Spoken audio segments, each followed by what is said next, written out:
Ulonga tabati yada to ye kuma daifa. Inu to ye ko je love bipa. Oba tala oba takutakun. Songo Eshu Ogun Oya Osun. Kini ṣẹ̀ṣe tán ṣe nílé yìí o. Ó jẹ́ lọ jára rẹ̀. Lafayette, peace and power family. Welcome to another episode of the African Spirituality Experience. I'm your host, Arisha Bami. We are back in the building tonight with none other than Miss Marietta Sekhmet Maat in the building. Yes, sir. Yeah. Yes, sir. Yeah, man. So before we get this thing cracking with Miss Sekhmet Maat, I want to give a shout out to the tribe. Shout out to the new subscribers, man. I appreciate y'all, family. We just hit the 22,000 mark with the subscribers on the channel, so I definitely appreciate all the love and support for all 22K. And I give gratitude and thanks to every single one of y'all. Gratitude and thanks to the new channel members. I got, matter of fact, I think there's like 2 new episodes that I put in there with Dr. Delbert Blair, which are really dope. Appreciate y'all. Hopefully y'all checking that out, as well as shout out to the new Patreon members. Same thing. I put that new content in there for the Patreon as well, and I'll definitely be sharing more with y'all, family, as soon as possible. So I want to give a huge thank you for the love, support, and gratitude for everybody for joining the channel, for subscribing to the channel, for the comments, the feedback, the love, the support. I give gratitude and thanks to every single one of y'all. I appreciate you. So with that, now I'm ready to get this party started. Fair warning, family. Miss Marietta says she came to get me riled up and get this thing crunk. So y'all, I don't know. Look, if the elders and the children are in the building, smooth you back out. I'll rile you up and smooth you back out. That's how us women work. Look, we gotta agitate your greatness and then rest you back down. If the elders and the children are in the building, please, y'all, look, tough skin tonight. Tough skin. I don't know. Some things might get loose. All right now. Man, listen. So with that, man, first and foremost, I appreciate you coming back to join me tonight. It's always a pleasure with your energy and your Ase in the building. So thank you for that. Ase, I'm glad to be here. Look, I think I'm a regular now. We talked about it. Yeah, you're in the regular. I done messed around and reached around and became a regular. Oh yeah, you're a regular. Oh yeah, you're a regular. Yeah, you done solidified the spot, the roster, all that good stuff, man. Shout out to I Am SEG. I think she had something booked tonight because I wanted to get her on too, but I'm gonna holler at her and hopefully we can get all 3 of us back again in the future. So I want to show her some love, for introducing us. Coming over next week. I'm gonna make her some black eyed peas next week. Hey, let's make it. I'm gonna make it do what it do, babe. I'm gonna make it do what it do. We're gonna make it do what it do, man. Yeah, man. So as always, it's a whole lot going on. Brother Roger, appreciate you, man. Shout out to Brother Roger. What's good with your family? It's always a lot, especially in these days and times. And I love your approach, your energy, your Ase delivery. You know what I'm saying? It's very powerful and impactful. And even the comments, I got to send you some screenshots. I think I might have sent you like 1 or 2, but I want to send you some more feedback from the tribe, man. The feedback and the testimonials are phenomenal. The energy, especially the last one I did, man. So I want to definitely let you know that, and I'll be sending you more. So yeah, man. Yeah. So with that, it's a lot. So before we get into the topic at hand, you had a trip to one of the places that I can't wait to get to. I haven't been to yet, but I'm looking forward to going to. But you had a trip to Cuba not too long ago. So if you don't mind, because there's a lot going on with our Cuban brothers and sisters right now, and rest in peace and rise in power to the great Fidel Castro, somebody who was able to stand up to these bullies and these parasites here in the Western civilization that, been trying to run amok and bully people around the globe for hundreds of years. And he was one of the ones that they couldn't they couldn't hold him. And that's because he worked with Ogunye, but also, he was a powerful general, man. So shout out to him. But with that, Cuba, how was your experience? So Cuba was a beautiful experience. I went there with the public health group. There's a pioneer queen mother from our community by the name of Mama Cat, who has been bringing women through an organization called the Birthing Project in different chapters all over the world. And so they are committed to making sure that healthy brown and black babies are born on the planet. And one of those hubs, one of those places is Cuba. And so in Cuba, basically, This was her last trip doing this particular type of work there, but she wanted to bring together, and she's done it for over 20 years, different people who work in public health from around the planet, also different students to go there to get their education to become doctors, because as you know, in those parts, education is free based off of the revolution and the work that, you know, those revolutionaries have done. And so I went there as a social wellness practitioner. And so as a social wellness practitioner, my job is to study in the home, school, neighborhood, and workplace what factors are in place that make it a holistic experience for community members to be able to thrive. And so I was there studying with some of the most prestigious public health officials, doctors, professors, researchers, scientists, that basically showed how the infrastructure of Cuba's health system is so powerful, and why the world, and specifically the place that we currently live, is so much fearful of it. And it was beautiful because, you know, when we think about social workers here in America, there's kind of this dark cloud, right? There's these feelings of negativity that come because we associate, you know, with protective child services, people taking your children away from you. But when you think of a social worker and when you think of public health workers in Cuba, they're very grounded in a very holistic, community-based, intergenerational approach to serving the community. So for example, you know, doctors there don't just stay in a little building and you go to them if there is a hospital in every neighborhood. I think the issue and the painful thing that I also studied and witnessed about being there is, as beautiful as this revolutionary universal healthcare structure and these tier systems are, it's really sad because if you don't have resources, what good is that system? So for example, you know, I take the word revolutionary and calling ourselves revolutionary a lot more deeply now, because I think here in America, with all of the privileges and the access we have, we throw that word around and we don't really know what it means to destroy a system, to crumble a system and then have to rebuild it. So their infrastructure is beautiful, but they don't have the access to the resources because they've been cut off by, you know, the brigade and all of those different things because of the political standoff. And now it's even getting worse as of the last couple of months with our current administrator. So it's crazy because you come here, we have a horrible system, but we got all the access to all the medicines and all the facilities, right? You go there and they have this communal, very holistic based approach to care, but then they don't have enough medicines. They don't have enough facilities. So just learning there and being there definitely made me grateful for the access we do have. But one of the things that was really powerful is making me realize, like, yo, we're running around here chanting down Babylon, saying we're ready for a system to fall. But are we truly ready for that, right? Like, if you are talking mess about the government, but that's your daddy and that's still who provides you with your basic needs, shouting revolution might not be something you need to do. Maybe that energy needs to go into making sure you can thrive if said government is no longer, you know, governing your life. And so, you know, those were, I would say, the highlights. The people, of course, are beautiful. The culture is beautiful, but it just saddens my heart now to see that just be, you know, I got in and out of there right before this deeper collapse began to happen. And so my heart and my energy goes out to the millions of people in Cuba who are now dealing without electricity and dealing without a lot of their basic needs being met because of the political strain that we create for them.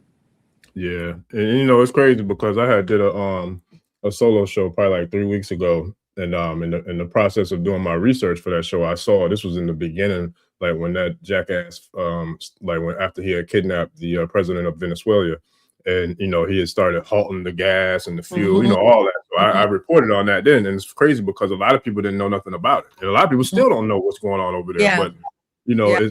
it's disgusting to see, you know, just how much of a parasitical, backwards ass, upside down, inside out, parasite motherfucker that this jackass is. Excuse my French, fam. I told y'all that elders and the children. You got that Shango energy going. It's all good. That Dragon energy. Yeah, I say it's busting loose.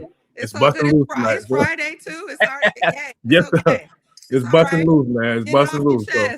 Yeah, man. So you know, I rather put it in anyway. But yeah, so it's crazy, man. But I say all that to say, Cuba is definitely somewhere that has a very powerful historical, cultural precedence as well as a spiritual presence. And so I can imagine everything that you experienced and what you explained in your last explanation. But one of the questions I have, how did you feel about the state of the island and the state of their cultural, I guess, presence and identification? And, you know, is there a sense of cultural pride still? Do they, you know, are they, and then what about the spiritual, you know, their spiritual Cuba is a presence? very culturally and spiritually rooted place. And I think that so a lot of people don't know my bloodline. I'm half Cape Verdean and I'm half Moroccan, right? So in both of those spaces, you can find us as light as day, right? Light bright to blueberry chocolate black, right? And so a lot of the times when I go to other places, they like you whatever we are. They just want to claim you, right?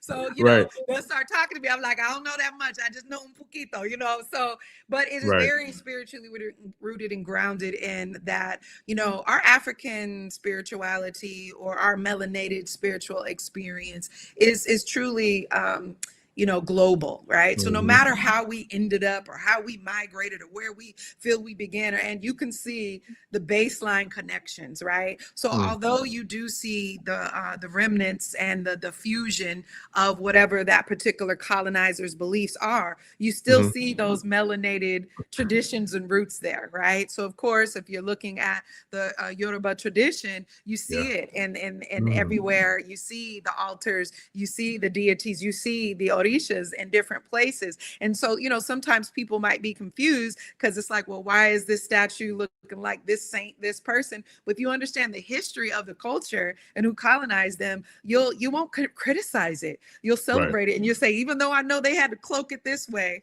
right? Even though I know they had to decode it and encode it this way, you see the beauty and the magic that's still oozing from the base of our melanated experience. So, you know, I had a beautiful reading with not just one Baba, but two. So, you know, Babala's blessed on me and gave me some good juju to come back and, you know, be revived with and restored and renewed with.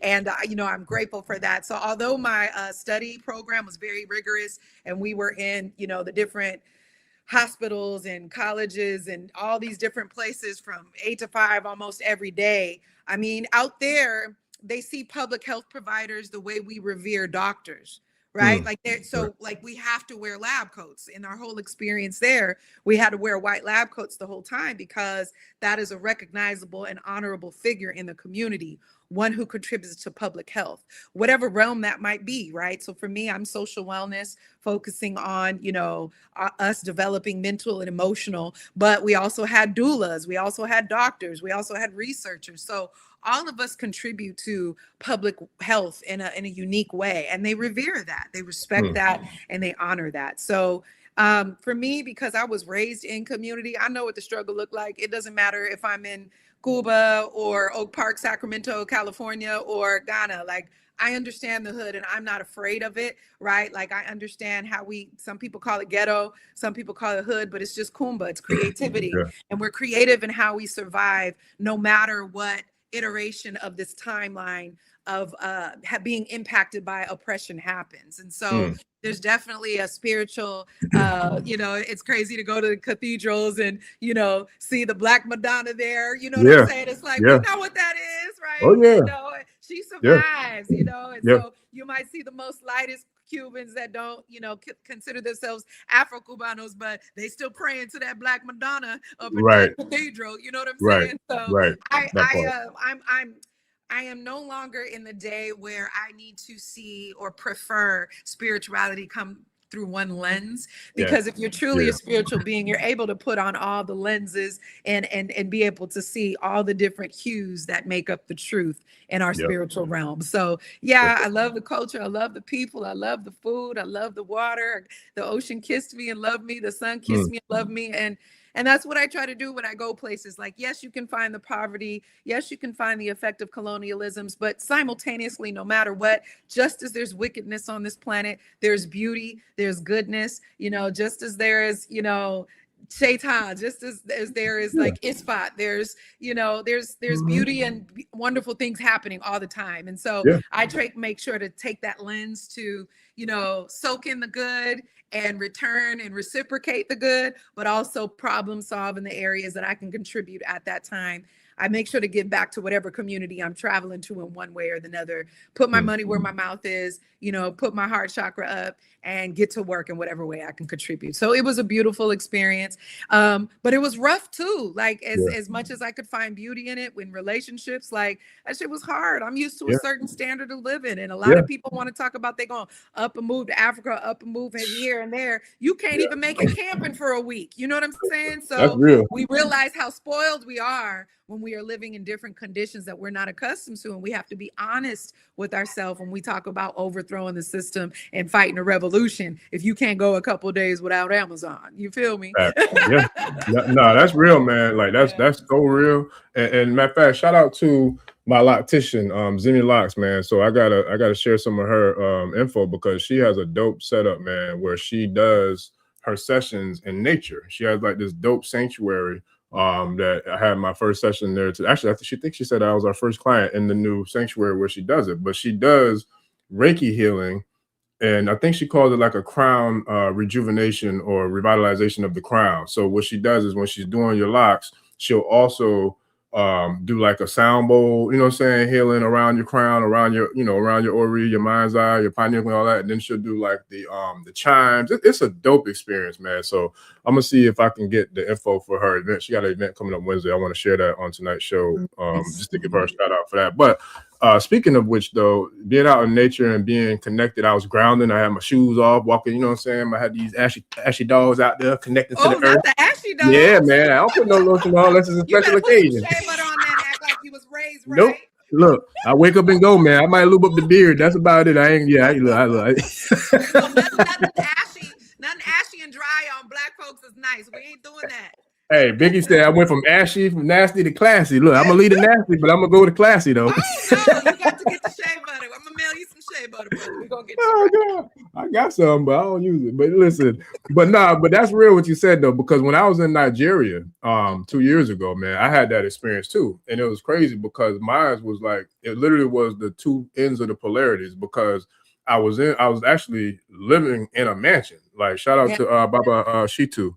And I had the opportunity to, it was the most amazing experience ever considering who he is and who he's connected to and the experience that I had. We got to go and visit the Oni and Ile Ife. Literally walked in there and met the Oni on my first trip to Africa. It was amazing, but that's based upon the, the reputation and the resume that Chief Shitu has. He's a general. Actually, he was the general for the Oni of Ile Ife, but he has a mansion, a beautiful, gorgeous home. I think it's like 2 or 3 story home, but when we got there, it wasn't complete, but that's the space that he had for us. So it was like literally an oxymoron because we was living in a mansion, marble floors. It was amazing, but it wasn't complete. So we didn't have electricity. We didn't have running water. So it was like we was in the bush. So we was in this palace, but we still had to live as if we were in the bush. So we had to have the windows open with the fans on. We had to, use lights. And so over in Nigeria, the lights and the power goes off like almost regularly. It's crazy. A country or a nation of that size doesn't have a consistent or, a streamlined electrical grid system to where the electricity stays on, 24/7 like ours. But long story short, whenever that doggone power would go, the generator would run out and then it would be off for a little while. You talk about in the bush, it was hot as hell. Mosquitoes about the size of butterflies. Like, man, it was nuts. You know what I'm saying? So I was humbled real quick.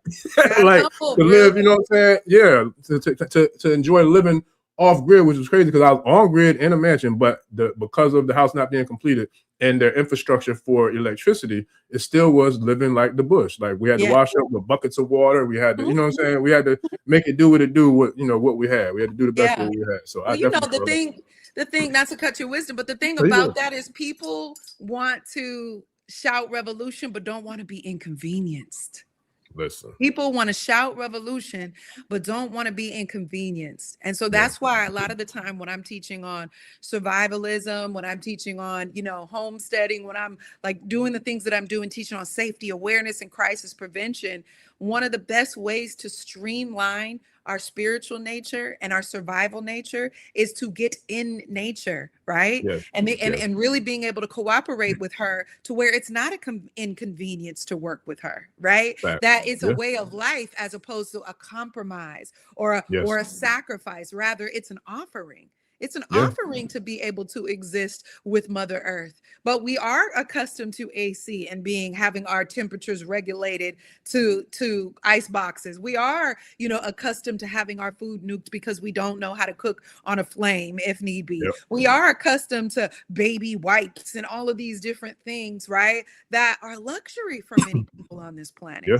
So when we scream in revolution and we're screaming chat down Babylon, we really need to be aware that part of a revolution means that there are going to have to be offerings. And what we need to do is get our mindset prepared. Do you want to see it as a sacrifice or do you want to see it as an offering? Right? When we think of a sacrifice, we think of a loss. We think of a severance. We think something is being taken from us that's not at our will. When we think of an offering, we're preparing that plate for the ancestors with good juju and good energy on our hearts, right?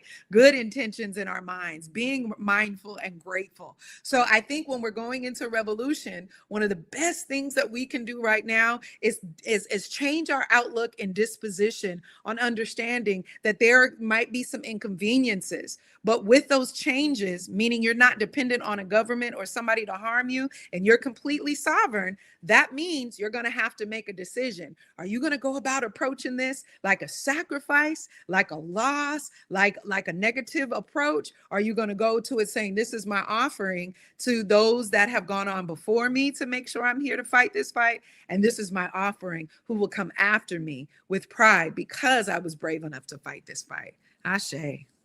Yeah. Ashe. Oh, yeah. Now that's facts. And I'm gonna tell you too, the living in nature thing, that's something that I gotta do a show on this too, because I talk about it all the time, but I need to do a show about the Haitian Revolution in 1804. Ceremony of the Bocas, how you say it? Bocas Samo. I'm gonna stutter if I try to say it too. Don't have me. Well, yeah, I always get it. I'm working over it, always getting it mixed. I think it's like the Bocas Command ceremony, something to that effect. But they actually strategized, game plan, and came up with the entire revolution in the swamps. They went to the swamps. I mean, in the swamps. Like, and they were able. Some people be mad if they get caught in the rain for an hour. Listen. And if you live in the South, especially like in Florida, boy, our rain different. We got different rain, boy. I'm talking about it can start and within 1 minute, if you out there, you'll be drenched. I'm talking about it's like somebody pouring water from the sky. It's no comfort, right? It's no comfort there. So just imagine, I've had to learn to not take it personal, right? Because, I love what Erica says. She's sensitive about her shit, right? Like whatever our gift, our craft is, we're so connected to it and we love it so much. And so sometimes I have to giggle to myself because I've been teaching safety awareness for years, right? And some of my loved ones in my immediate circle still don't have a basic safety bag. Right. And so these are the same people, right? The people that I love, people in my community that want the revolution, but don't have anything prepared. If even you got a little, not even just a glimpse of it, it would be, you'd fall apart. And so that's what I think people have to understand when we're thinking about our brothers and sisters in Cuba, right? The spirit of the warrior, right? The spirit of the Maroons, the spirit of the people who are willing to fight no matter the condition, no matter the inconvenience, no matter what, they were willing to give their offering of being willing to fight for that revolution. And so I think we need to be really careful when we call ourselves revolutionaries and we don't even understand the different sectors of that and the preparation that's necessary. We're a lot of us are intellectual revolutionaries. We got that down. We've read the books, right? We can pontificate for hours on our theories and practice. But if it comes down to it, you know what I'm saying? Can a brother split a log in half? When it comes down to it, can a sister plant some food and make medicine, right? Like these are the things that if we're not going to depend on a pharmaceutical as an infrastructure support, we need to have our own infrastructures that we work on. No, that's real. And even when it comes down to like the survival, like you're saying, because like, are you able or capable of sacrificing a chicken? Are you able to you know, sacrifice a goat? Are you able to, you know what I mean? Like, are you able to shoot? I hate to say it, but you know, country people, I haven't done it, but I got family members like, are you able to shoot a little rabbit or a raccoon or a squirrel? You know what I'm saying? And skin them, and you know what I mean? And get that bad boy seasoned up and cleaned up, ready to put on the grill, or you know, whatever, however you got to do it. But that really is the reality of if you know a situation like that, a blackout was to take place. It's survival of the fittest. And not to mention, are you technical with a machete? Are you technical with a firearm? Do you know how to reload, unload, reload a firearm? Like, you know what I'm saying? All these different things are all things that really need to be not only taught, but practiced and put into habit. So that way, if God forbid the situation does arise, this isn't something that's new to you. Like you have reps because you have already been doing the work to prepare for whatever could possibly come. And that's something I know you've been doing for a long time. So when it comes to doing this work, and I got to support and applaud the work that you do, because I see when I do my little drive-bys and my check-ins on social media, it seems like I always, you know what I'm saying, I can come across something powerful you done did or said, and it's like, I really respect that. I remember even on the first call we had, the introduction, I was like, yo, I got to step my game up, boy. I ain't working hard enough. I thought I hustled hard, but boy, I got to step it up, boy. Look, for real, man. But that's a real thing. But I love it because it motivates me to go harder, you know what I'm saying? And to work harder and just to, you know, sharpen up the sword and sharpen up the skills, you know, to the best of my ability. So with that, when it comes to this thing called reciprocity and it being like the key to building not only powerful relationships, whether it's in our personal lives or our communal lives or our business lives, et cetera, et cetera, et cetera, how significant is the ebbs and flows of the give, receive, you know what I'm saying, the reciprocity aspect? Because now we're talking about something that's in your namesake. We're talking about the laws and the principles of Maat. So can you break down what your definition and what your theory or philosophy or ideology, whatever you want to call it, in regards to this thing called reciprocity? How do you identify that and define that? And then how can we apply that identification and definition of reciprocity into what we call nation building? When, you know, when I'm thinking about reciprocity and I'm thinking about relationship with self, when I'm thinking about relationship with lovers, when I'm thinking about relationship with family, when I'm thinking about relationship with community, but ultimately creator, and that full circle, what we're talking about is our contractual and energetic signatures, right? Our contractual energetic signatures and what it is that we bring, right, to be of exchange. And that first starts within ourselves, right? Like some of us don't practice reciprocity within our own being, right? We're not in balance. We don't have order in our lives sometimes. Sometimes we're struggling to even have our basic needs met, which creates a challenge, right? And so if something is out of balance, there's no harmony. And if there's no harmony, there's no reciprocity. That means that somebody is giving or receiving more than the other. And so for me, when I'm thinking about our energetic contracts, when I'm thinking about our frequency and where we reside energetically, a lot of it comes down to understanding what we carry and what we bring. And a lot of us come downloaded with a lot and we're super self-aware. And then some of us are also coming here and we're trying to get back in touch to understand who we are energetically. So we go through so much culturally trying to find our identity, right? Like, look how we constructed ourselves today, right? Like this is our cultural expression of our energy. But a lot of people come to this planet and they never even get to know about their energy and who they are. Without the skin, without the construct, with all of that. And so when I'm thinking about reciprocity, I'm thinking about, do you know your energy's value? Do you know your energy's worth? Do you know your energy's give? So that you also know what you need in return, right? What might be lacking and what experiences that you seek out in this earth experience to balance that out. And so in those contracts, a lot of us are walking around with a lot of silent contracts going on. I know I've signed my share of silent contracts, didn't even know I did it, but I contributed my energy. I put my signature on it. I bound myself to it. And those situations might not be full of reciprocity or balance, but I've bound myself to it. So the idea is learning your energy, number one, what your value, what your worth is, who you are, your energetic signature, but then also being mindful about who you are engaging in contractual exchange with. And so based on how self-aware we are or are not is going to be contingent. That's going to contribute to what kind of contracts and situations we sign up for in this life. What are your thoughts and feelings on that? No, I think it's powerful, and you know, it brought me somewhere that I would love to go, but I'm gonna stay on task for the sake of time. Okay. But this is another conversation I would love to get into and go deep into with you, and whether it's just me and you, or even if SEG can join us. But when it comes to relationships, because now is a time where, you know, the planet is elevating in frequency. You know, we are elevating and evolving in frequency internally, spiritually, emotionally, psychologically, you name it. Like the super cells are being activated within the melanin. You know what I mean? Like, we out here. those flares are coming in. You know what I'm saying? The neutrinos. You know what I'm saying? It's a lot going on. And then we got this alignment coming up. I think April. I forgot the date, but the star Regulus, I believe, is supposed to align directly. It's coming. So we got a lot happening right now. The super cells are really being activated. The Superman, super woman is really activating right now in real time. So that's a powerful alignment if the alignment is aligning. But if it's not, if like you said, being out of balance, if one person's out of balance and another's in balance, how does that resonate? How does that work? Is it oil and vinegar, or is there a way to have two people or multiple people, if we're talking about a group or community or familial effort, how does it balance itself out, and how can we regulate? Shout out to Warren G. Regulators, how can we regulate? Mount up. Yeah, how can we mount up and regulate collectively if we have some of our tribe or our family or our partners who might not necessarily be in the same elevated frequency as, you know, one or the other, but they still are a major mandatory, you know, component to this movement we're talking about. How do we work with that?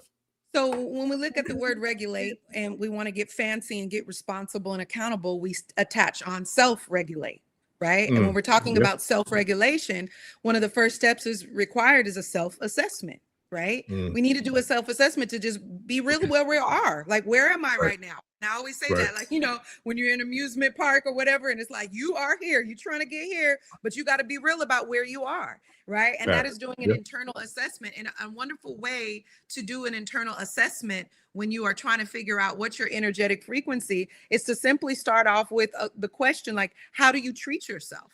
How do you treat yourself before even going into how do people treat me and what they did and didn't do to me in my life, who mistreated me, right? Not before we even talk about what you did to other people and how you may have influenced or impacted other people, but just how do you treat yourself? So for example, if I'm trying to get to know somebody's energy, I'm looking at how they speak to themselves, how they carry themselves. I'm looking at how they treat themselves. So if I see a person that's always saying they're exhausted, there's not enough time in the day, they're overworked, that lets me know something about your ability to make commitments, right? It might not be as balanced as it needs to be. Something about your ability to do time management and make sure that you are in order with your time. Do I really want a commitment from somebody who barely got enough time for themselves, right? So when we're looking at how do we treat ourselves, right? How do we treat our body? How do we eat? And this isn't even about the gang banging wars of whether you should be a vegan or not, or a vegetarian or whatever. Shoot, they got breatharians out there and all kind of, it's not what your preference is, but how is it serving you and how does it work for you, right? So if you see that somebody treats themselves and fills themselves with garbage, I don't know. What do you think their energetic frequency is going to be in business, right? If you find that in business, they're always having some sort of drama or there's difficulty or whatever, and it's always everybody else. Something about, what did Cat Williams say? Something about your ain't shit is attracting this garbage, right? What is it about you and your energy that keeps signing what invisible contracts and exchanges where you're either deficient and you don't know how to conduct yourself well, or you're allowing and engaging with people that don't know how to conduct their energy or their business well? So we can take it to any sector, right? In personal relationships, right? Really being honest by not how much love and attraction might be there, but looking at the compatibility and the responsibility to how we treat ourselves before we're even in relationship. And I've had to learn the hard way. Like, if I have to compromise any of my basic needs, mentally, emotionally, or physically, to be in a relationship, I'm not a healthy person. So that's a non-negotiable now, right? So we have to really start off with, how do we treat ourselves? How do we care for our own energy? What kind of energy do we engage with? What kind of energy are we entertained by? Looking at and assessing that and being honest and saying, you know, I'm kind of slipping right here. Like, I don't treat myself very well here. I don't take very good care of myself here, so that we can be more accountable when we're making exchanges with people. So when something falls apart, it might not just be them, it might be you too, right? So before we're getting into any kind of reciprocity outside of ourselves and in relationship, in business, in community building, we must look at how are we treating ourselves? How are we in relationship with ourselves?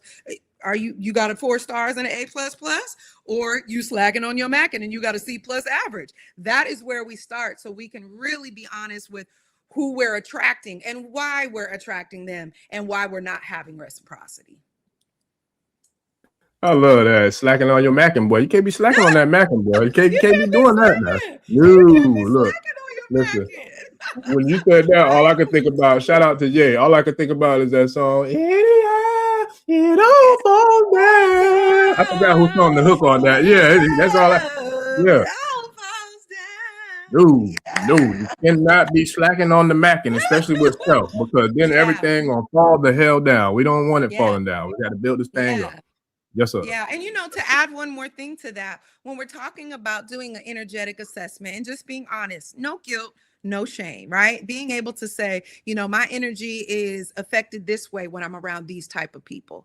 My energy is affected this way when I'm in this kind of work environment. My energy is affected this or that way when I deal with this type of partner. To be honest with yourself, because a lot of people want to talk about, oh, that triggers me, bang, bang. And they just want to fall apart and turn into a snowflake and melt on the ground as soon as they found the word trigger. But now what are you going to do about it? Like, if you know that that's an area of sensitivity, if you know that's an area of deficiency, if you know there's a wound there, it's not enough to just, I keep identifying it and then shutting everybody down because they hit a trigger. It's really trying to figure out what rewiring needs to be done on that bomb inside of you, so that not everybody has to worry about tiptoeing. You can serve and treat yourself better. You can heal yourself in that area, so that doesn't dictate you and everything's not so explosive. Boop. You see how I did that there? You see how I brought that right? That's the Nobody gift of want the to be creator. tiptoeing around those bombs. So we got to do that self-assessment and then figure out what we need to do to rewire ourselves within. Look, now I got to quote my boy 3 Stacks. Don't pull the thing out unless you playing the bang. Bombs. Yeah, boy, you dropping bombs over Baghdad, Iran, Cali, Florida. Your new nickname is Jukebox. I'll take it. I will take it. I will take that. I will take it. I'm gonna put it with the other 11 names I got. So yeah, I'm gonna definitely, and I'm gonna look on. I want to start some multiple shows, like to give all these personalities their own space to just run, because it's a lot. I'm telling you. You remember last time we was on here, you was talking about your 4 personalities. I said, well, it must be nice to only have 4 to deal with. I got a whole congregation. That was just the 4 I was sharing with you. I can't pull all them girls out because they get to fooling and they can't handle it. You know what I'm saying? Linda, listen, Linda. I'm telling you, man, like I got a whole plethora of congregations going on up in this thing, boy. They need some real estate and some space to get loose. So when we're talking about energy, right, the more we clear up the impact of our trauma, the more we do our assignments to clear up the muck and whatever our quiz is and our quest is for our read to get while we're here, right? A big part of that is we don't calculate the fact that we're able to move better. We're able to bounce back better. Our triggers and things don't, once you actually start doing that healing, a lot of that energy that went into falling apart, exploding, having conflict, just being dramatic, you have this superpower energy that you're able to activate. And when you can activate that type of energy, you are able to get in tune with all of the orishas. You are able to get in tune with all of the netters. You are able to pick up on more healthier, holistic frequencies. So when we're being bombarded by the entertainment and the low frequency music, when we're being bombarded by this blue light in here, right? When we're being bombarded on all these things that keep our frequencies in a constant static, of course we're not going to be able to flip the channel to hear the word of the Most High, to hear certain ancestors, to hear certain energy. So that's the beautiful thing about when you start to do your healing and your growth. It's not all performative, so we can just look so fancy and erotic and sexy and just so spiritually mystical. No, it really is about cleaning up the airwaves, cleaning up the energetic airwaves, so that we can receive those downloads and really have all the information that we need, all the inspiration that we need to get our assignments done and to do whatever we're due to contribute to the planet and humanity. No, that's real, man. And shout out to the tribe, man. They're going ham in the comments. I'm gonna get them Are up as they? quick as I can. Oh yeah, but I love it because it's always a show within the show, in the comments, Hmm. and it's Hmm. beautiful because it's all divine alignment, and we got some powerful, Okay. powerful people who are part of the tribe, and it's like you don't have to Oh be on yeah. stage to contribute. You know what I mean? Your power, your Yeah. ashe, your energy, your inner vision, overstanding, Oh, understanding, we're out of understand grateful. all that. Yeah, it ties Yeah. in, to We're it's the grateful. all of We're the all. we're You know not what I mean? doing this for nothing. We're here Right. to put the battery in your back. We're here to recharge you. As much negative programming is out there all the time. I look forward to turning when I do turn on the tube. I have all my favorite, I can curate what my energy frequency is receiving, and I got a Yeah. bomb algorithm, right? So I think Yeah. that that's something that we need to remember is that it's not about having networks that's owned by other people, and then we can't have the freedom. We're here to provide healthy programming so you have something to look forward to throughout the week when you do want to, be edutained, if you will. So I'm always grateful for the people in your community who, speak up, who get active. It's a joy to be a part of the family now. Yeah. Oh yeah, yeah. Listen, Yeah. and a major part too, man. So I give gratitude and thanks again because it's so funny how spirit and the ancestors and the creator works. Because I remember when I first started the show, it literally was like just me and a few guests that I had in rotation. But the way the ancestors set it up, it was all divine alignment. And I Oh remember yeah. on multiple shows, probably back in like 25, later parts of 24 and going into 25, I would send shout outs asking the tribe, like, hey, if you know any feminine energy or any females, saying that will fit with the flow of the program and the show, please send them my way because we got to get some balance up in this thing. So I'm all for Yeah. my brothers, I'm all for the testosterone, you know what I'm saying, and all that. But at the same time, I know the significance of the divine feminine, especially when it comes to the balance aspect. You know what I mean? And so now we got somebody. I want to get to this question. I'm gonna pull it down real quick because this is just literally just this right here. I think this is a new guest or a new listener, but just the strength of shout out to Cynthia Davis said I locked in just by the name Sekhmet. And I didn't even know your name was Sekhmet, until you introduced me and the brother. I'm not gonna share it yet. I'm gonna wait until I got it locked in when he's gonna be on. But I didn't know that was your comedic name or your spiritual name. And so yeah, I'm like, I love Miss Mariana. Like I like, I don't know why I said that Yeah. like that, but I think because my energy is matching the energy of the name in which I was introduced to. And I always, I just weird like that. But it's funny because when you introduced me to Sekhmet, I'm like, yo, I got to use that because that's something that I knew myself personally. I knew that would attract more people who are in alignment with this type of vibe or this type of tribe or this type of channel.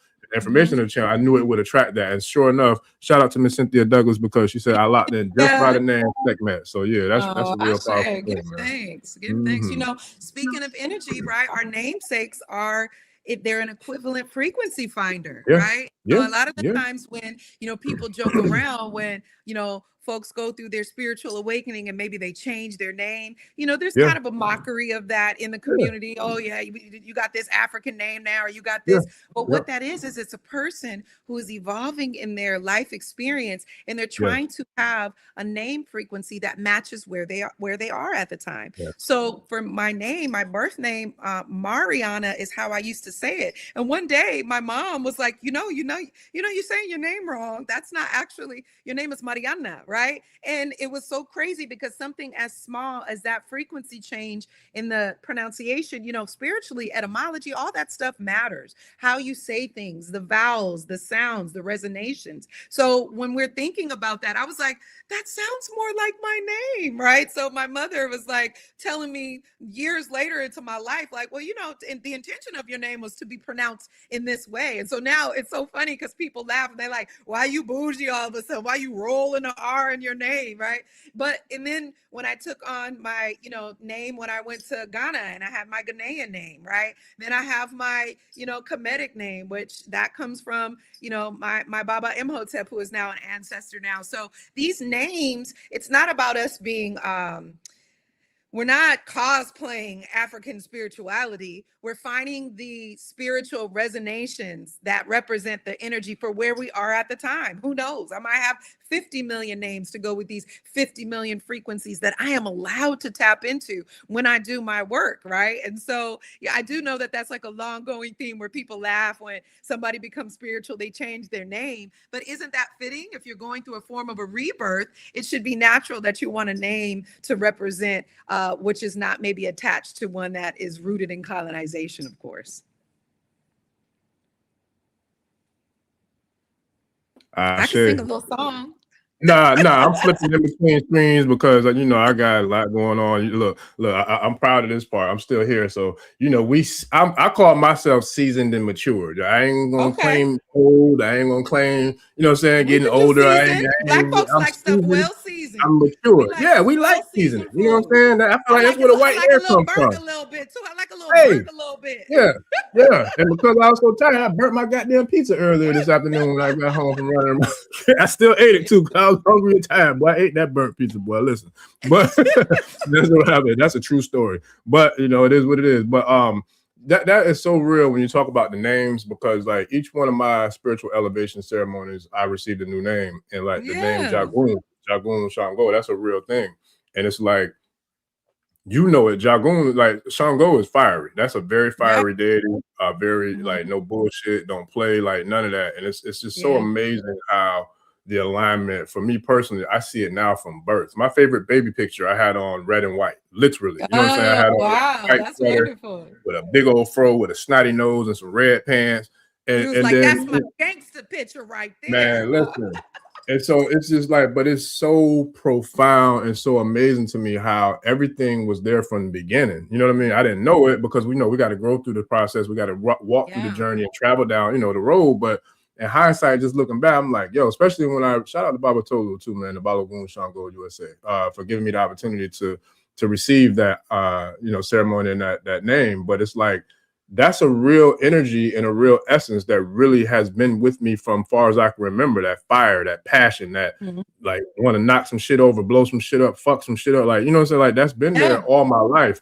And it's been out of control for a good portion of the majority up until the last 10, 15, 20 years or so, when spirit kind of started guiding me. And then once I learned and tapped into my past spiritually and my journey, that's when I feel like the blessings of Obatala coming in and claiming me as his child, but at the same time, Shango came right behind him. But well, yeah, I still want some too. So it was amazing how they both combined. And then when you think about the red and the white is symbolization of Obatala, and the red is the symbolization of Shango. But the white cools down the fire of Shango. I'm like, yo, this is deep. You know what I mean? So it's like it's amazing to see how it all aligns, and then even to excuse me, the color of the brand and the channel. Like, this was all organic. It wasn't anything that I sought out to do. It just spirit led the way, and that's how it happened. And then lo and behold, it's even connected to the mothers, the Aj, the Iyami. Their colors are red, white, and black. So it's a powerful divine alignment that, you know, I just give gratitude and thanks for, and you know, definitely give gratitude for, you know, having the alignment to, I said all that to come back around and say that how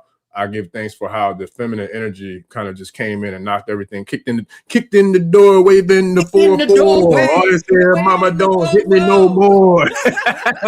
Yeah, man. So with that, shout out to Fan Tracy 7257 said, "Is it possible or wise to cloak or tune down your energy just to keep balance, peace, or closed-minded folks, I guess, feeling safe around you?" What's your take on that? This is a good question. I think it's an appropriate question, especially with the times that we're in right now, right? Like, for example, in the beginning of our spiritual journey, maybe our visual appearance wasn't as expressive, right? And we felt we needed to do that in order to fit in, right? So that we can keep this job or keep this whatever. But then eventually we evolve and we realize, like, that's a level of inauthenticity.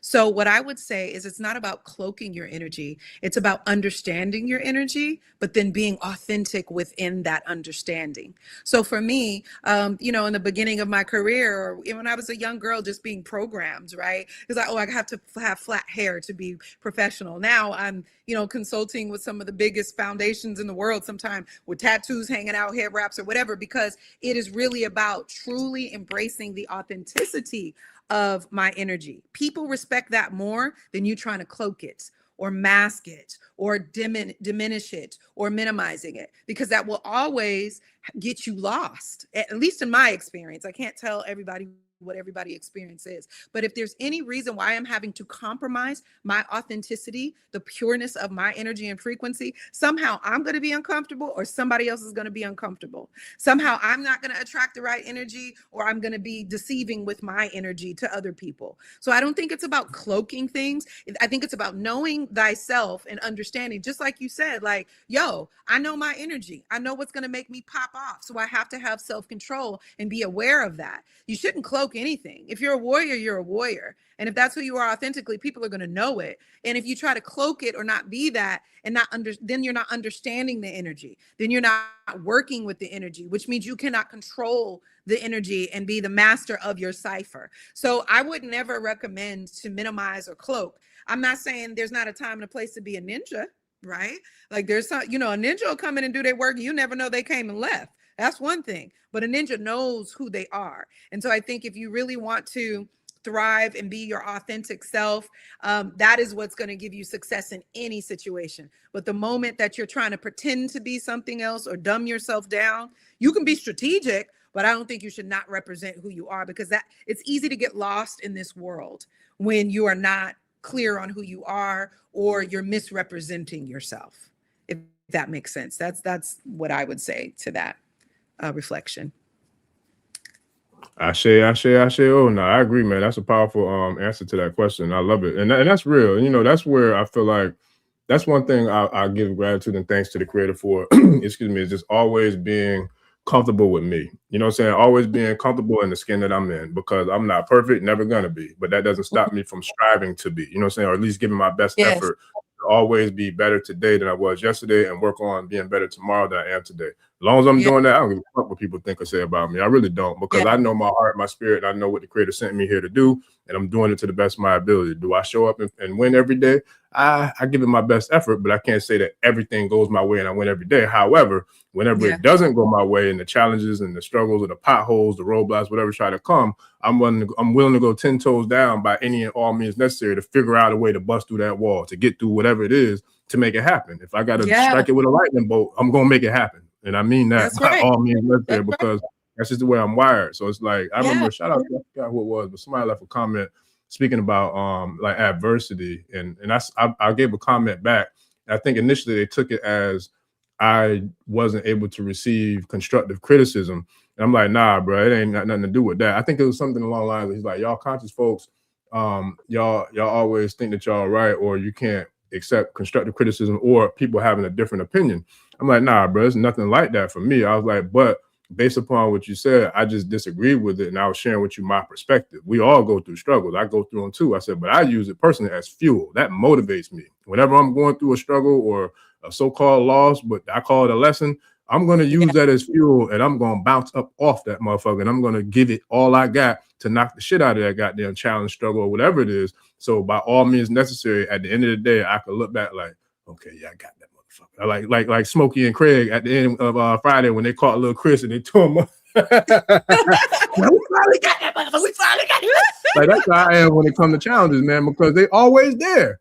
They're always there. And I know anybody of any kind of success, I don't care what it is. If you've ever accomplished or achieved anything in your life, you went through some struggles or some challenges or some bullshit before you was able to, you know what I'm saying, to knock it down and to get it achieved, accomplished, to manifest, whatever. I know because you just the resume that you have, I know you've been through some things when you were going to strive to accomplish things, because I know how much I've been through and had to fight through. Nothing is given. You got to take it.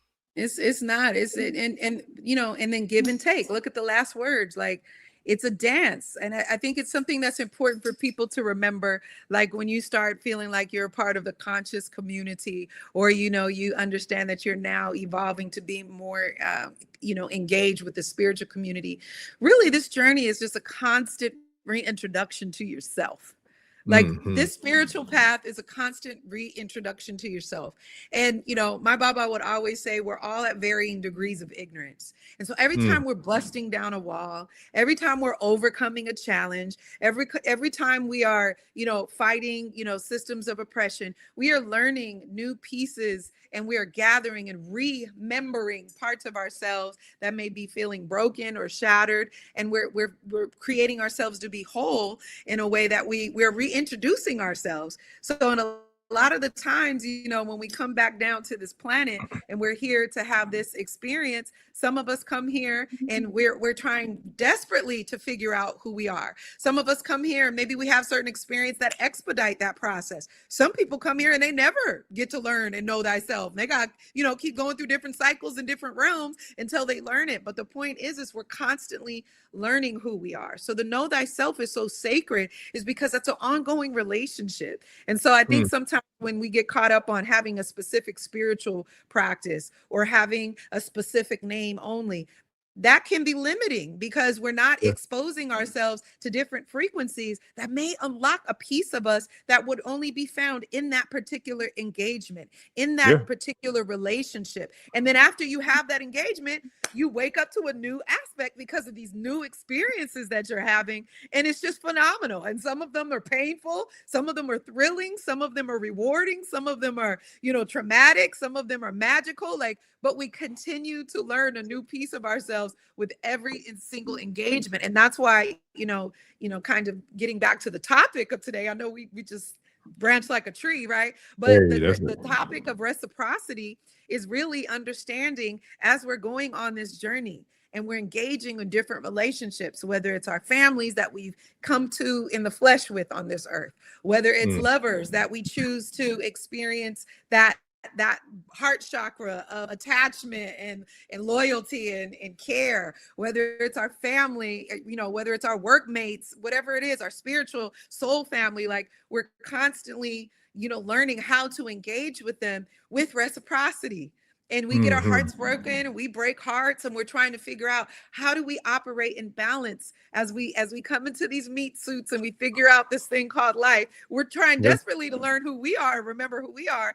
And then you're bumping into old souls and new souls that you're trying to learn and grow from, and you got to learn how to navigate those relationships. And so the idea is not to just bump into each other, but dance with each other, right? Like I know I've had my share of collisions, you know, and it's like, gosh, I could have learned that lesson without so much pain, right? But as you become more spiritually mature, you begin to realize, like, I want to dance and I can negotiate, you know, what dance that I will do, what exchange that I will have, because we get what we negotiate. So some of us don't negotiate anything at all. And that's why we end up with shit, bad shit, crazy shit, you know, crazy people, crazy scenarios, and we don't know what we're learning from, right? Or getting from it. But then some of us, we go into it with the knowledge of self, with an assessment of the other, with a negotiation of what we expect, what our standards are, what our agreements are. That is a dance, because now we're setting the tempo, we're setting the energy, we're setting the tone, we're setting the intention, so that in the event that it is time for us to no longer share this dance again, we don't have to break each other, we don't have to break ourselves, we don't have to be dramatic. We can simply, right, unhinge, right, close out this contract with love, with respect, and say, actually, this was a great exchange, and it's okay if the shit don't fit no more, but we got what we needed, and we don't have to do harm or assume the worst, because we're not supposed to be doing business with each other forever, or we're not supposed to be married to each other forever, or you're not going to be my best friend forever, whatever the relationship is. And so that's what a big part of my commitment to myself and to what I'm teaching right now is, how do we use this social wellness work, right? How do we combine this self-help work with this community building work so that it balances in a way that we are having reciprocal relationships where we can trust again, where we can learn to thrive and build and work with each other again? That's going to require reciprocity. And so that's what a lot of my commitment is in.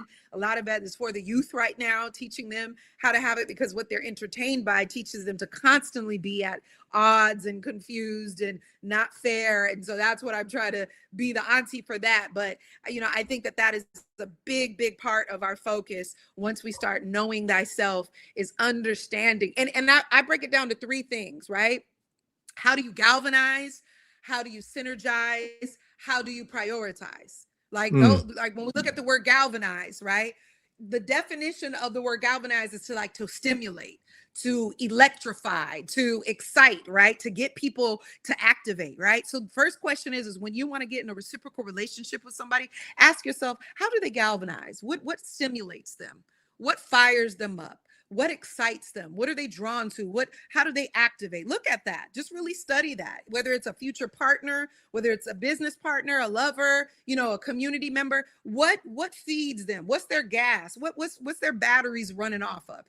Understand how a person, what their power base is. If it's drugs, then you know what it's going to come from. If their power base is sex, then you know what's going to come from that. If their power base is money, you know what's going to come from that. And you can look at the probabilities of some of their actions if that's their power base. If the person's power base is God and creativity and community building, you probably know some of the things that are going to come with that kind of power base. So we really want to look at number one, how do people galvanize their energy? The second thing would be how do you synergize? Right? And you can ask yourself this, and then you can ask other people this before you connect with them, right? When we're talking about synergizing, we're talking about how do they work together, right? How do they harmonize? How do they interact? Right. And that means I watch people, how they not just treat me, because everybody can queen me, oh, empress, this and that. But then I see how you talk to children. What you mean you don't like children?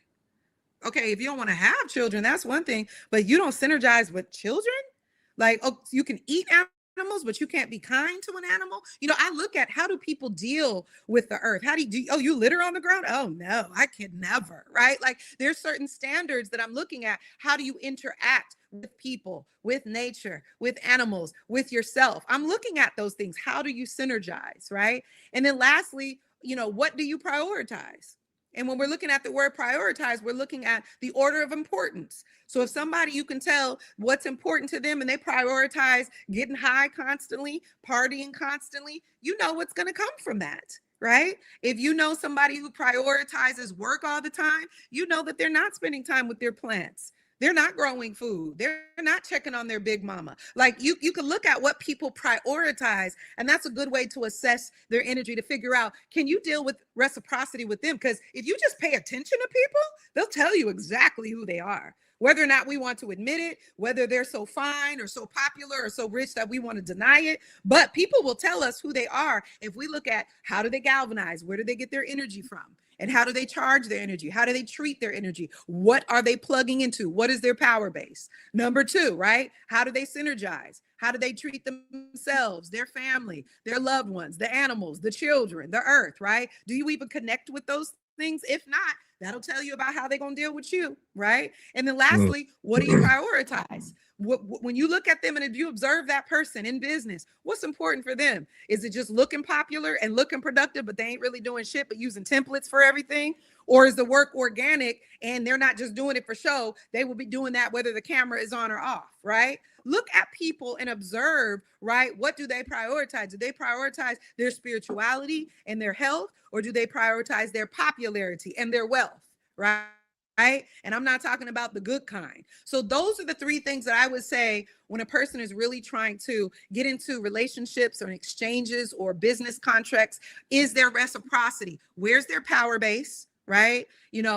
How do they interact with other people? And then lastly, what is their order of operation and what do they prioritize? That'll tell you everything you need if you can get into a healthy exchange. And those things need to be checked on and assessed throughout their relationship, because somebody could start with those things on point, but then slack up and not maintain that standard. So you got to step in and facilitate a healthy conversation and say, hey, when we met, this is how we handled business, or this was our agreement. And, there's a breach in contract. Maybe you need to explain to me or share with me what's going on so that I can make the decision of whether or not I want to maintain this energetic exchange with you. Because if not, let's figure out how to love each other and not fall apart and not destroy each other and dismantle from this exchange so that we can move forward, increased and not broken from damage, because we had to have drama to simply say, hey, this is no longer a fit. Right. And that's when we do this type of work, when we do this type of social wellness work, this kind of work is going to help us to do nation building, because we need to figure out how to work with each other in work and in play, right? In build and in heal. We have to figure out how to do that in a way where we're not doing harm intentionally or unintentionally. And so we have to have some social order systems in place, which our ancestors left for us. Maat speaks about truth, justice, righteousness, right? Balance, harmony, order, reciprocity in those orders for a reason, because there is no reciprocity when there's no truth, when there's no fairness. So these are the things that I think people can start looking at when you're trying to figure out, should I take this job? Should I mess with this? What, should I talk to this person? Should I deal with this person? Should I build with this person? Really, really put themselves, how do they galvanize? How do they synergize? And what do they prioritize? And that can help you along your decision-making process. Yeah. I know I got excited there for a minute. I was listen, that's why I had to pull myself down off the screen, off the stage to give you the runway to burn that damn thing down, man. Look. That's what Sekhmet do, boy. She coming regular. I just got to let go and let them take it. That's what you got to do, man. You got to let go and let the spirit take the wheel. You know what I'm saying? And they say Jesus take the wheel. So we're gonna say we're gonna let Maat take the wheel. It's so good to be in spaces where you're allowed to be on the flow and not be misunderstood. And just to take a quick time out to just give thanks to the space that you're curating, right? This holy sacred space by using technology and edutainment. Like, it's so important. Like, if we exist, then there's other people that totally are seeking programming that feeds us in this way. And the more that we network in reciprocity, it's not a competition. We can share the space. So I'm just grateful. I appreciate you having the space and just existing, because I could be my long-winded, excitable, passionate self, and I know somebody out there is feeling it. A lot of somebody. Look, that's why I'm trying to y'all try to give me some grace, because I can't keep up with all the comments, but I appreciate them. Keep them coming. I'm just doing my best to keep up with them. But my goodness, they're in the house. They're in the house. They're in the house. Always, always and forever. So listen. I'm just one line. No, you're good. Look, because my mind be peeing all over the place. So that's I had that's because you're man. Look, and so MC Hammer came in earlier, but I didn't want to interrupt your wisdom, so I had to jot down the note. But it was something when you were saying about being legit. You was talking about the energy of yourself. So shout out to Hammer, because he had a song Too Legit, they quit. So when that came out, but all I could hear was look, all I could hear in my mind was still legit. Even if this shit don't fit, still legit. Even when shit don't, because you said something about something not fitting, but it was still legit. I don't know. It was when you were talking about like the balance of self and the internal self-regulation, all that good stuff. Not putting a mask on, like that part. Look, if we're gonna speak through the magical lens, then yes, a cloak can be a tool. But if we're doing this in a sense that it's diminishing our power, right, and we're masking in a way that hurts us, then that could be detrimental to our spiritual growth and development. So I'll just say that. So I think it was a sister that asked about that. I won't say not to use your cloak as a magical power tool, but never let it render you invisible when you need to be seen, heard, and honored. I hope that answers that for that sister. Yeah.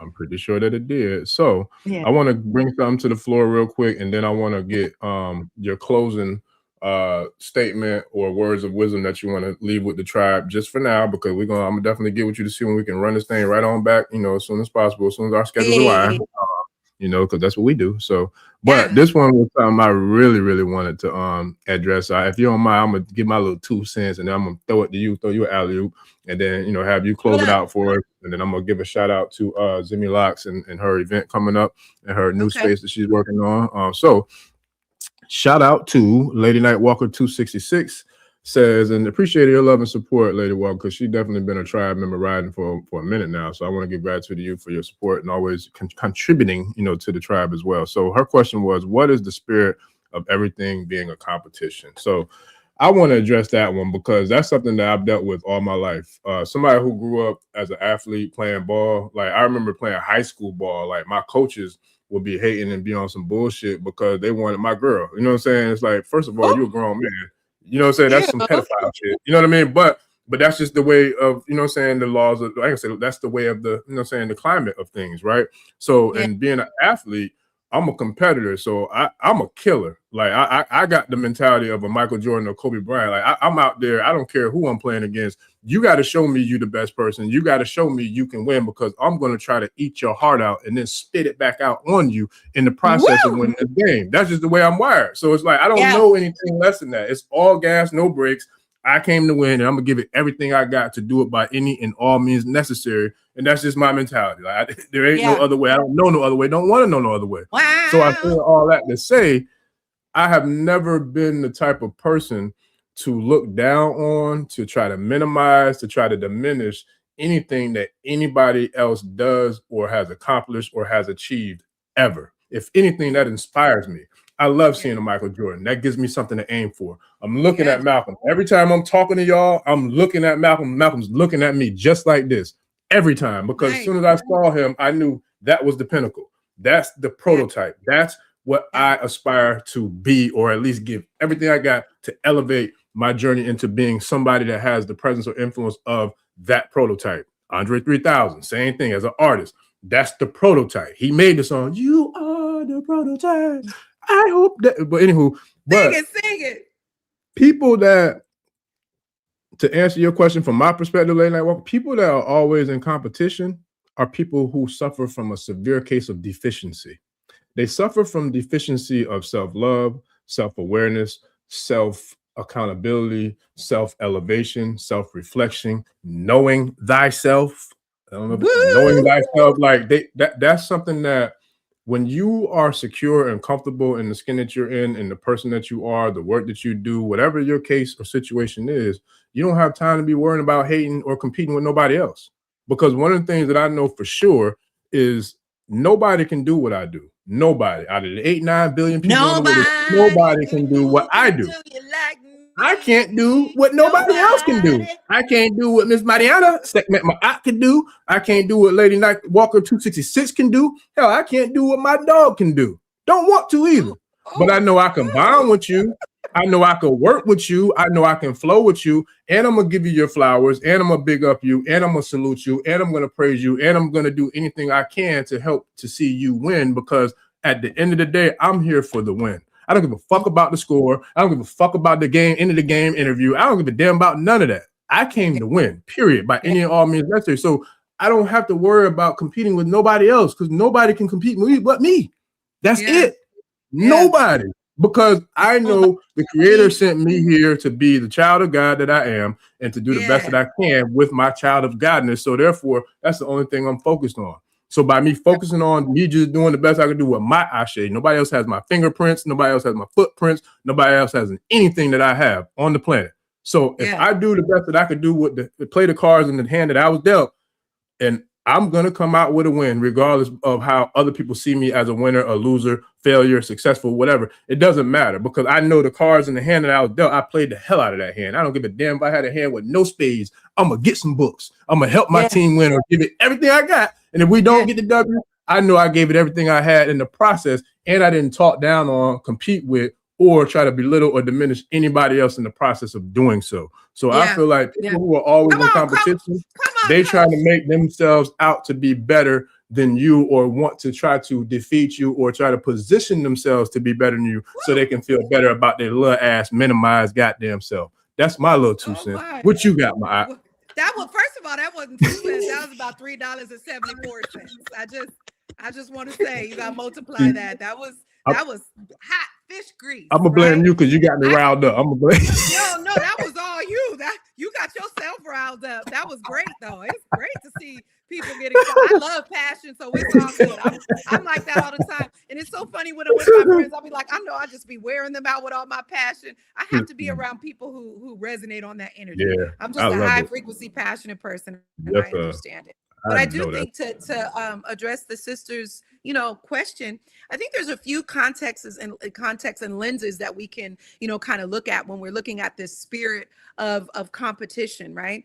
For us, melanated people that are having this human experience, right? We are built for power, down to the melanin in our body. This is just a certain power frequency that we have, right? Even the lightest of us, right? We got it. We still got it, right? The idea is understanding it's the spirit of power. It's the spirit of excellence, which is being pimped, which is being exploited, and which is being minimized to competing for petty things that will not even make a difference in our human growth and development. So if we look at the origin of the energy, even down to like, sperm and an egg, there's a competition going on. There's battle going on when it happens. It is about the strongest that will survive.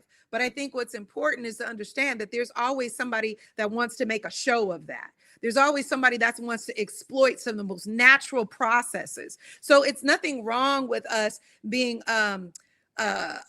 operating in our power and our greatness, because when you're operating with power and greatness, you're operating with confidence. You're operating with self-awareness. You're operating with a magic, right, that oozes, that the world can see. That's why they hate it. They, even when they're just standing around us and we just chilling, we ain't even doing nothing, we irritate people. That's that light, right? But what we need to do is not fall for the programming that convinces us that that drive for greatness needs to be something that's weaponized against each other in competition. And that's why you see this phenomenon of these TV shows, right, where everything is about a competition, but they really, within that, they're exploiting a lot of people, down to the winners. Even the winners of these shows end up getting exploited, right? And it's for ratings, and it's for, a whole reality that they're creating, like the Colosseum games and the Romans that would do, slaughtering people, and all these people that would lose their lives for entertainment, right? So we have to remember to not allow the programming to take our spirit of power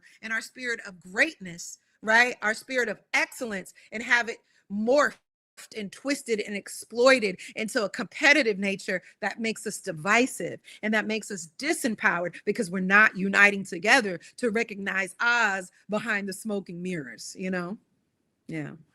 Ashe. No, I love it, man. I absolutely love it. And shout out to the tribe, man. Everybody in there, just they dropping so many different powerful, Oh dope my comments. goodness, what they saying? What they talking about? They turn it up, man. Look, they adding fuel to the fire. Look, they throwing Oh, yes, the lighter. indeed. Look, we already got the coals burning all orange and red, and you know what I'm saying, looking like volcanic lava, but they still pouring the lighter fluid. They like they ain't got enough. Boy, that thing on there, boy, for real. So yeah, no, I love it, man. But yeah, so I definitely appreciate it. So I gotta close this one out because I gotta jump on another one. Tribe, I didn't post the link until recently that we got a round 2 coming. We're doing a double header tonight. So Wunam will be joining us. Mother Nikki Love, yeah, we back to back in this thing because we got a big Feed in the Earth ceremony going on tomorrow at 3 p.m. So we're gonna me and her are gonna discuss the process of giving the offering to the earth, feeding the earth, what to feed the earth, how to say the prayers to the earth and the earth deities, the earth gods, the indigenous gods, et cetera, et cetera. So we're gonna double dip with that feminine, divine, feminine up in this thing tonight. Yeah. So I'm gonna jump off, family, and I'm gonna jump right back on in the other stream. So if y'all want to tap in with us, jump right back on. We'll be here in the next couple of minutes. But before we do that, I want to make sure that I give you the floor and the runway to close this thing out and to leave with the tribe, anything that's on your spirit and the balance of reciprocity in regards to Sekhmet, Maat, two of my favorite deities from the Kemetic pantheon. Can you share something for us, for the tribe, in regards to tonight's theme, tonight's episode, and the main title and topic of the show in regards to building, nation building? How can you, or how would you leave the tribe with the power of activating reciprocity in the process of building a nation? Let me take in this smoke. Okay. So what I would say is, when we're really thinking about entering in reciprocity and ushering in, I should say, reciprocity, we really got to understand that a number has been done on us, right? A big number has been done on us to make us feel like everything is a competition, to make us feel like we are alone, to make us feel we got to get it from the mud by ourselves all the time. And that's necessary sometime, but we come to this planet for relationships, right? There's no beauty but in relationships, as our Kemetic traditions say. So when we're talking about relationships and we're realizing that we have been exploited and we have been harmed and our relationships in themselves have been weaponized, we really, really want to motivate forward, understanding that it's not just about healing thyself, it's about healing our relationships for the sake of the relationships that our children and the children who will inherit this planet will get. So as we're navigating reciprocity, remember to look at how people galvanize their energy before you begin to exchange any energy with them? What's their power source? What are they plugged into? How do they use that energy? Where is their energy coming from? And who are they sharing your energy with? If you look at that, that'll let you know if you need to do any type of energetic exchange with them, right? Then second, how do people synergize? Look at how people treat others. How do they treat themselves? How do they treat the planet, children, animals? Look at that. And that'll tell you how they're going to treat you. If not that, worse. And then lastly, look at what people prioritize. What are their commitments to? What are they making an obligation? And what is the most important to them? And that will tell you a lot about their morals, their values, and their principles. So this is my offering to you today. If you're looking for a process because you want to do nation building or you want to be in healthy relationships and you feel like there's no social order, the ancestors left these tools, and that's what my job is to do. As I make this shit cool, is recycling that shit, because SHIT means there's some healing in there. And I offer the tools and the techniques and the perspectives that we need to not just look at the theory that our ancestors gave us, but figure out how do we use these as actual social healing tools so that we can, work together and work in reciprocity. It is possible. Don't let any of the entertainment and the programming around you convince you that there aren't healthy, beautiful, happy, amazing, excitable, nation building brothers and sisters out here. We out here, y'all. Know it, affirm it, and know that you have the power to facilitate reciprocal relationships with each other out here. All right. I love you. And if you need me to facilitate for you, visit missmariana.today. I have a special right now, half off, working with one-on-one client sessions. And then I also do keynotes and workshops and training facilitations with these melanated, specifically the tools that our ancestors gave to us. Yeah, that's what I'm here for. So I'm so glad you had me. Thank you again, brother. Man, Ashe, oh man. And that's why another thing we got to do is build our own platform, because I try to put the acronym that you said for shit, SHIT, some healing in there, and the so-called platform that they rejected me sharing it. So fuck them people. But anyway, it's okay. Yeah. So anyway, but nah, I definitely give gratitude, and thanks to you for coming in and doing what you do and burning this thing down, man. I can't wait to do it again. I'm looking forward to it. So I got to give gratitude to you for your, your energy, your Ashe, your presence, and bringing that divine feminine up in this thing, man. Especially that Sekhmet, Miss Mariana energy up in this thing, man. Yes, sir, always. And Tribe, I appreciate y'all. So I'm gonna hop off with Miss Sekhmet, and I'm gonna jump right back on with Wunam on the next link. So if y'all could stick around for me, and then we'll switch up real quick, and I'll be right back to go over the process for the healing. the feeding of the earth tomorrow with Wunam, Nikki Love, and then and then we'll be back again tomorrow night, family, with Brother B-Dell coming through. We're gonna bring another war report. So we got a lot going on. We're gonna get this thing cracking. We're gonna make it do what it do, babe. We're gonna make it do what it do. I say. I'll be tuned in tonight for the next episode. Man, I'm gonna tune in tomorrow to watch you with B-Dell. This is one of my favorite channels to watch. Man, I appreciate you. And listen, we're gonna make some more history up in this thing too. So I definitely look forward to it. I'll be in touch. I know I got to get with you to get you some things. So yeah, I'll definitely touch base with you ASAP, expeditiously. And I appreciate you again. So thank you. I appreciate you. Peace, Tribe, I appreciate y'all. Thank y'all for coming and showing up, showing out. And this has been another episode of the African Spirituality Experience. I'm your host, Arisha Bami. We are out, family. Peace. Peace. Odabo.